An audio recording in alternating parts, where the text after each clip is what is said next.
Top 10 masterpieces made by none other than Makoto Shinkai. 10 ऐसी अति उत्तम रचनाएं जो आपको आपकी सर्वोत्तम भावनाओं से फिर से रूबरू करा देगी।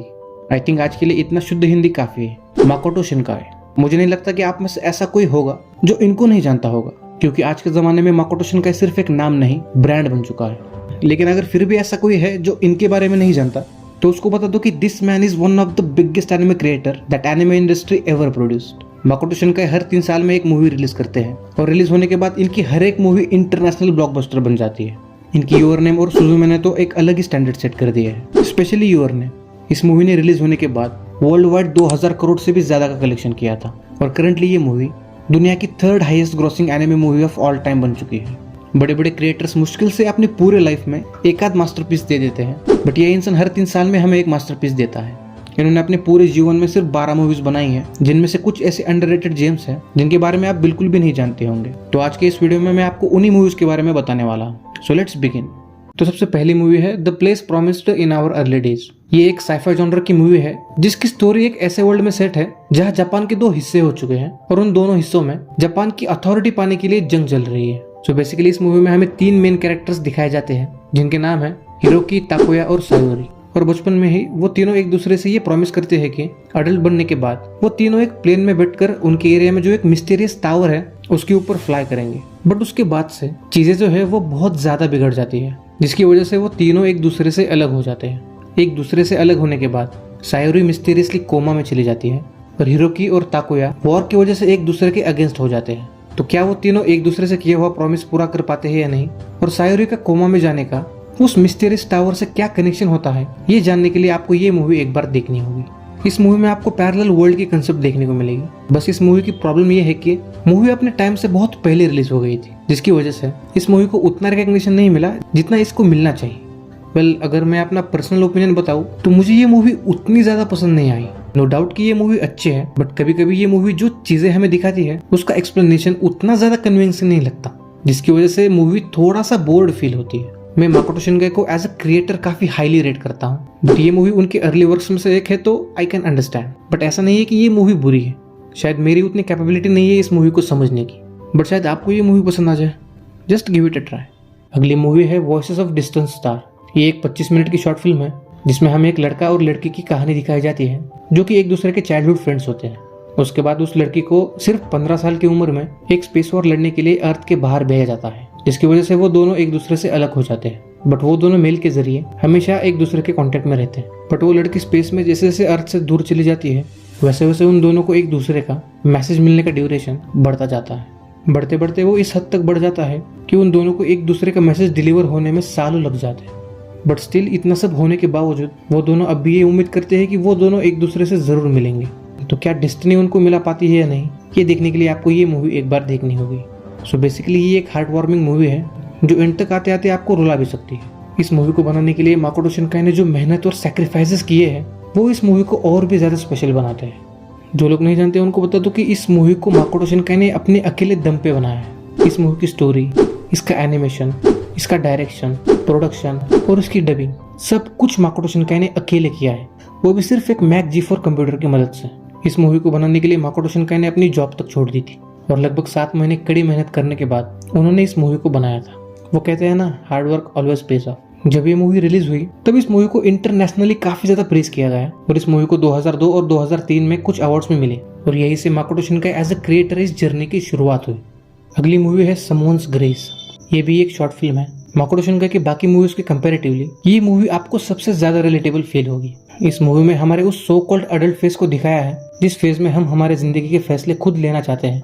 हम अपने माँ बाप से चीजें छुपाने लगते हैं, उनके साथ रहना पसंद नहीं करते और उनकी ज्यादा इज्जत भी नहीं करते। इस मूवी के जरिए माकोटो शिनकाई ने ये प्रूफ कर दिया है कि मूवी को इम्पैक्टफुल बनाने के लिए उसकी लेंथ बढ़ाने की जरूरत नहीं होती। अगर आपके कंटेंट में दम हो तो एक 8 मिनट की शॉर्ट फिल्म भी 2 घंटे की मूवी से ज्यादा इम्पैक्ट डाल सकती है। अगर मैं पर्सनली बताऊं तो मैंने इस लिस्ट में जितने भी मूवीज इंक्लूड किए हैं उनमें से आप कोई देखो या ना देखो, बट ये मूवी आपको 100% देखनी चाहिए।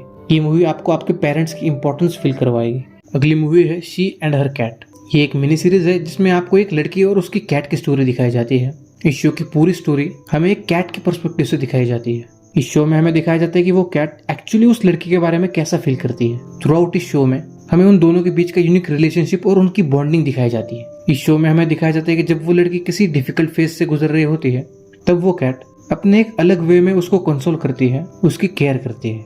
इस शो में हमें जो भी चीजें दिखाई जाती है वो इतनी ज्यादा रियलिस्टिक लगती है कि उनको देखने के बाद आपके मन में भी ये थॉट आता है कि शायद हमारी कैट भी हमारे बारे में ऐसा ही सोचती होगी। अगर आप में से किसी के पास कैट है तो आप इस शो को और भी अच्छे तरीके से समझ पाओगे। ये छोटी सी सीरीज आपको जिंदगी के बहुत बड़े लेसन देके जाती है। अगर आपका मन है इसको देखने का तो ये शो आपको यूट्यूब पे फ्री में देखने को मिल जाएगा। अगली मूवी है 5 सेंटीमीटर्स पर सेकंड। इस मूवी में हमें एक लड़का और लड़की के बीच के रिलेशनशिप के 3 अलग अलग फेजेस दिखाए जाते हैं। पहला फेज जिसको चेरी ब्लॉसम कहा गया है, इस फेज में हमें उनकी स्कूल लाइफ दिखाई जाती है जिसमें वो दोनों काफी गहरे दोस्त बन जाते हैं। बट कुछ सर्कमस्टेंसेस की वजह से वो दोनों एक दूसरे से अलग हो जाते हैं। बट अलग होने के बावजूद वो दोनों एक दूसरे के साथ कॉन्टैक्ट बना कर रखते हैं। सेकंड फेज जिसको कहा गया है कॉस्मोनॉट, इस फेज में हमें उनकी हाई स्कूल लाइफ दिखाई जाती है जहाँ उन दोनों का एक दूसरे के साथ कॉन्टैक्ट कम होता जाता है। और तीसरा फेज जिसको कहा गया है 5 सेंटीमीटर्स पर सेकंड, इस फेज में हमें उनकी अडल्ट लाइफ दिखाई जाती है जहाँ वो दोनों एक दूसरे के लिए बिल्कुल अजनबी बन जाते हैं। बेसिकली ये तीनों फेजेस हमारे लाइफ का वो पन्ना है जो अब गुजर चुका है। ये तीनों phases nature of life, separation, passage of time, unfulfilled love और नॉस्टैल्जिया जैसे थीम्स को काफी बेहतरीन तरीके से एक्सप्लोर करते हैं। इस मूवी का सबसे बड़ा प्लस पॉइंट ये है कि इस मूवी को देखने वाला हर एक इंसान इस मूवी से रिलेट कर पाता है। डिस्टेंस, टाइम और लैक ऑफ कम्युनिकेशन एक अच्छे खासे रिलेशनशिप पर कितना गहरा इम्पैक्ट डाल सकता है ये आपको इस मूवी को देखने के बाद समझ में आएगा। इन सब चीज़ों के साथ साथ ये मूवी हमें ये भी सिखाती है कि हमें अपने पास्ट को जाने देना चाहिए और अपने प्रेजेंट को चेरिश और एम्ब्रेस करना चाहिए। अगली मूवी है children's who chase lost voices. इस मूवी की स्टोरी फॉलो करती है आशुरा को, जो कि एक स्कूल गर्ल है। एक दिन जब वो अपने स्कूल से घर लौट रही होती है तब एक मिस्टीरियस क्रीचर उस पर अटैक कर देता है और तभी वहाँ शॉन नाम का एक मिस्टीरियस लड़का आके उसे बचा लेता है। उसके बाद धीरे धीरे करके उन दोनों में अच्छी फ्रेंडशिप डेवलप हो जाती है। जब सब कुछ अच्छे से चल रहा होता है तब अचानक से शॉन की मिस्टीरियसली डेथ हो जाती है और ये न्यूज़ सुनने के बाद आशुरा बहुत ज़्यादा शॉक में चली जाती है। उसके कुछ दिनों बाद वो अपने टीचर के साथ मिलके अगाथा नाम की एक जगह डिस्कवर करती है जिसको लैंड ऑफ द डेड भी कहा जाता है, जहाँ माइथोलॉजिकल क्रिएचर्स की फॉर्म में गॉड्स रहते हैं। उस जगह को डिस्कवर करने के बाद उसे पता चलता है कि उस जगह में ऐसा कुछ है जिसकी मदद से वो शॉन को वापस से जिंदा कर सकती है। अगर आप ये सोच रहे हो कि मूवी के एंड में जाके आशुरा शॉन को वापस से जिंदा कर देगी और आपको एक हैप्पी एंडिंग देखने को मिलेगी तो आप इससे ज़्यादा गलत हो ही नहीं सकते। इस मूवी की एंडिंग बियॉन्ड आवर इमेजिनेशन होती है बिकॉज इट्स अ मकोटो शिनकाई मूवी। इस मूवी की एंडिंग को उन्होंने जितना हो सके उतना प्रैक्टिकल बनाया है और बहुत सारे रीजंस में से ये एक रीजन है मेरा उनको पसंद करने का। इस मूवी का एनिमेशन तो टॉप नॉच है ही, बट उन्होंने इस मूवी में हमें जो अगाथा का वर्ल्ड दिखाया है वो काफी ज्यादा फैसिनेटिंग लगता है। इस प्रेजवर्दी वर्ल्ड बिल्डिंग के साथ साथ हमें इस मूवी में जो माइथोलॉजिकल क्रिएचर्स दिखाए गए हैं वो एट अ टाइम यूनिक भी लगते हैं और क्रीपी भी। हम सब ने अपनी अपनी लाइफ में किसी एक ऐसे इंसान को खोया है जिससे हम बहुत प्यार करते थे और अगर हमें भी आसुना की तरह एक मौका मिले तो हम भी उस पर्टिकुलर व्यक्ति को हमारे लाइफ में वापस लाना चाहेंगे। But is it good to bring back the dead? इस सवाल का जवाब तो आपको इस मूवी को देखने के बाद ही मिलेगा। ये मूवी अपनी प्रेमाइश से एक हार्टफेल्ट मैसेज कन्वे करती है, जो इंसान इस दुनिया में आया है वो एक दिन इस दुनिया से चला भी जाएगा, but we have to embrace our grief and move forward. That is the message of this movie. अगली मूवी है गार्डन ऑफ वर्ड्स। ये एक 45 मिनट की शॉर्ट फिल्म है जिसमें आपको एक 15 साल की लड़की की और एक 27 साल की लेडी की लव स्टोरी दिखाई जाती है। इस मूवी में हमें दिखाया जाता है कि कैसे उस लड़के को ये पता चलता है जिस लड़की के लिए उसके दिल में फीलिंग्स है वो और कोई नहीं बल्कि उसकी टीचर है। तो जब उन दोनों को एक दूसरे की सच्चाई पता चलती है तो क्या सोसाइटी के डर से वो दोनों अपने बीच की यूनिक रिलेशनशिप को एक्सेप्ट कर पाते हैं या नहीं, ये देखने के लिए आपको ये मूवी एक बार देखनी होगी। 45 मिनट के होने के बावजूद इस मूवी की पेसिंग थोड़ी सी स्लो है जो कुछ लोगों को बोर भी फील हो सकती है। वेल ऑनेस्टली बताओ तो ये मूवी सबके लिए नहीं है। इस मूवी में कैरेक्टर्स और उनके इमोशंस के ऊपर ज्यादा फोकस किया गया है। इस मूवी में आपको मकोटो शिनकाई की बाकी मूवीज की तरह कोई सुपरनेचुरल चीजें देखने को नहीं मिलेगी, बट उसके बदले आपको 45 minutes of pure heart warming story देखने को मिलेगी। जब सोसाइटी के लोगों को उन दोनों के बीच के रिलेशनशिप के बारे में पता चलता है तब वो कैसे रिएक्ट करते हैं वो इस मूवी में काफी अच्छी तरीके से पोर्ट्रे किया गया है। एनिमेशन के लिए तो मेरे पास शब्द ही नहीं है। एनिमेशन को कितने हद तक ब्यूटीफुल और रियलिस्टिक बनाया जा सकता है उसका परफेक्ट एग्जाम्पल है ये movie. If you deeply love someone then age doesn't matter, that is the message of this movie. अगली मूवी है वेदरिंग विथ यू। इस मूवी की स्टोरी फॉलो करती है होडाका को, जो अपने घर से भागकर टोक्यो शहर में अकेले रहने आया है। वहाँ कुछ दिन रहने के बाद वो वहाँ एक हिना नाम की लड़की से मिलता है जिसके पास एक ऐसी एबिलिटी होती है जिससे वो वेदर को कंट्रोल कर सकती है।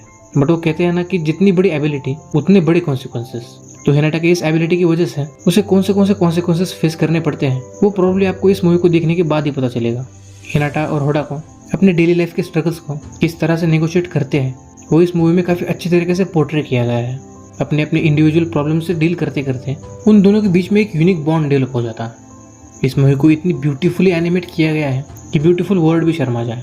वो हर एक फ्रेम के पीछे की detailing, realistic background, beautifully crafted weather effects throughout इस मूवी में आपका अटेंशन ग्रैब करके रखते हैं। वेदरिंग विथ यू ये एक सिनेमैटिक एक्सपीरियंस है जिसमें आपको stunning animation, compelling story line, emotional aspect और थ्रिलिंग कॉन्सिक्वेंसेस देखने को मिलेंगे जो आप बिल्कुल भी मिस नहीं करना चाहोगे। अगली मूवी है सुजुमे नो तोजिमारी। ये मूवी माकोटो शिनकाई के लेटेस्ट मास्टरपीस में से एक है। ये मूवी हाल ही फिलहाल में रिलीज हुई थी और रिलीज होने के बाद से इस मूवी ने हर एक कंट्री में नए रिकॉर्ड्स बनाए हैं। इस मूवी की स्टोरी फॉलो करती है सुजुमे को, जो कि एक दिन सोता नाम के एक लड़के से मिलती है जो कि एक क्लोजर होता है। जापान में जगह जगह मिस्टीरियस डोर्स ओपन हो रहे हैं जिनमें से ऐसे जायंट वर्म्स निकल रहे हैं जो नेचुरल डिजास्टर कॉज कर सकते हैं और उन डोर्स को जगह जगह जाकर बंद करने का काम सोता करता है। उसके बाद कुछ ऐसे सिनेरियोज होते हैं जिसकी वजह से सुजुमे को सोता और उन जायंट वर्म्स के बारे में सब कुछ पता चल जाता है। उसके बाद एक मिस्टीरियस क्रिएचर सोता को एक चेयर में बदल देता है और फिर सोता को वापस से इंसान बनाने के लिए और इस पूरी दुनिया को तबाही से बचाने के लिए सुजुमे सोता की मदद करने का डिसीजन ले लेती है और उसके बाद वो दोनों उस जर्नी पे निकल जाते हैं। वेल ये एक माकोटो शिनकाई की मूवी है, इसका मतलब आपको इस मूवी में एनिमेशन तो टॉप नॉच देखने को मिलेगा ही, बट इसके एनिमेशन और स्टोरी से ज्यादा मुझे इस मूवी का बैकग्राउंड म्यूजिक काफी ज्यादा पसंद आया। यूजुअली मैं एनिमे के म्यूजिक को उतना ज्यादा नहीं सुनता, but this music is something else. ये कहना गलत नहीं होगा कि मैं इस म्यूजिक से एडिक्ट हो चुका। ये मूवी माकोटो शिनकाई की अदर मूवीज से ज्यादा इंटेंसफुल है। ये मूवी ग्रीफ, डिजास्टर, सैक्रिफाइस और लॉस जैसी कंपेलिंग थीम्स को काफी बेहतरीन तरीके से पोर्ट्रे करती है। Even after death of your loved ones, you can still give yourself a second chance. That is the message of this movie. और अब सबसे आखिरी मूवी और प्रोबेबली माकोटो शिनकाई की सबसे बेस्ट मूवी योर नेम। इस मूवी के बारे में मैं जितना बोलूँ उतना कम है। रिव्यू क्या, इस मूवी के ऊपर मैं तो एक ऐसे लिख सकता हूँ, ये मूवी परफेक्शन की डेफिनेशन है। इस मूवी की स्टोरी फॉलो करती है दो टीनेजर्स को, ताकी और मित्सुरी, जो एक दूसरे के अस्तित्व से अनजान है। बट एक दिन मिस्टीरियसली उन दोनों की बॉडी एक दूसरे के साथ स्विच हो जाती है और जब उन दोनों को ये समझ में आता है तब वो दोनों समहाउ एक दूसरे के साथ कांटेक्ट करने का एक यूनिक तरीका फिगर आउट कर लेते हैं। उसके बाद मूवी में जो चीजें और जो मिस्ट्रीज रिवील होती है वो बियॉन्ड आवर इमेजिनेशन है।